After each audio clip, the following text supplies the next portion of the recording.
What's up? Welcome to Models and Agents for Beginners, episode 66. It's June 9th, 2026. Let's break down today's coolest AI news so anyone can understand it. Let's go. So imagine your phone could actually chat with you instead of just following one command at a time. That is basically what Apple just announced with a new version of Siri called Siri AI. The goal is to make it feel like a real back and forth conversation rather than barking orders at a robot. Think of the old Siri like a strict librarian who only answers exact questions you write on a slip of paper. The new version is more like talking to a helpful friend who remembers what you said 2 minutes ago and can follow up naturally. It will use a mix of small AI models that run right on your iPhone and bigger models that live in the cloud when the task gets tough. This matters because most of us already ask our phones for quick help with timers or texts every single day. A version that handles follow-up questions could make homework or planning your day feel much smoother without switching apps. For you personally, it could turn your phone into a steadier helper for school projects or creative ideas. The new features are planned to arrive this fall, so you can test them yourself soon if you have an iPhone. To see how far the current version goes right now, just open regular Siri and ask a follow-up like, "What did we just talk about?" Okay. Now for my favorite part of the show, where we look under the hood. You know how your phone sometimes uses its own battery power for simple things like showing the time, but switches to Wi-Fi when it needs something bigger from the internet? Now picture the same idea, but for thinking instead of power. Step 1, a small AI model lives right on your phone and handles quick, basic tasks without sending anything anywhere. Step 2, when the question gets harder, the phone quietly asks a much larger AI model sitting on big servers in the cloud to take over.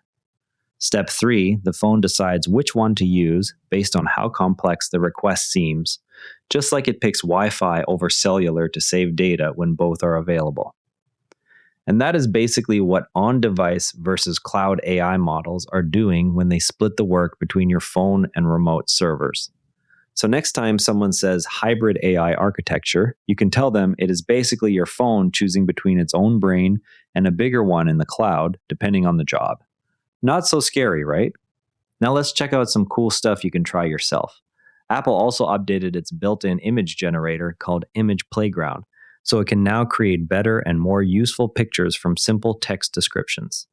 Think of it like upgrading from basic crayons that only make simple shapes to a full art kit that handles details and style without looking off. This matters if you like doodling ideas for school projects, memes, or just fun visuals. You can find it inside the Image Playground app on recent iPhones or iPads. Try this right now, open the app and type something like a cartoon version of my favorite video game character exploring a rainy city at night. See how the updated model handles the details and mood? Here are 2 quick bits that caught my eye. First, Anthropic shared a post explaining why AI got good at coding before it got good at biology research. The reason is that biology databases were never designed for AI to read them easily. Think of old city streets built for horses that now have to handle cars and delivery robots. The post asks how we can redesign those databases so future AI helpers can actually use them. Second, a recent discussion pointed out that building an AI agent is only about 20% about the smart model itself.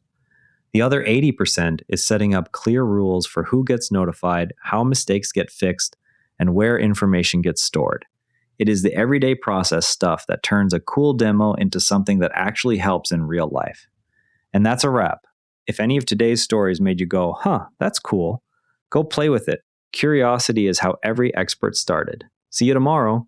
And if you'd rather watch than listen, find us on YouTube at Nara Network.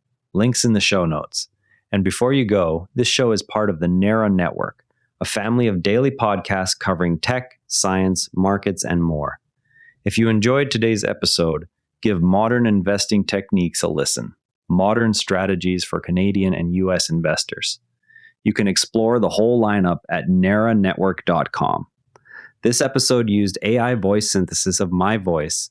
Editorial selection and analysis are my own.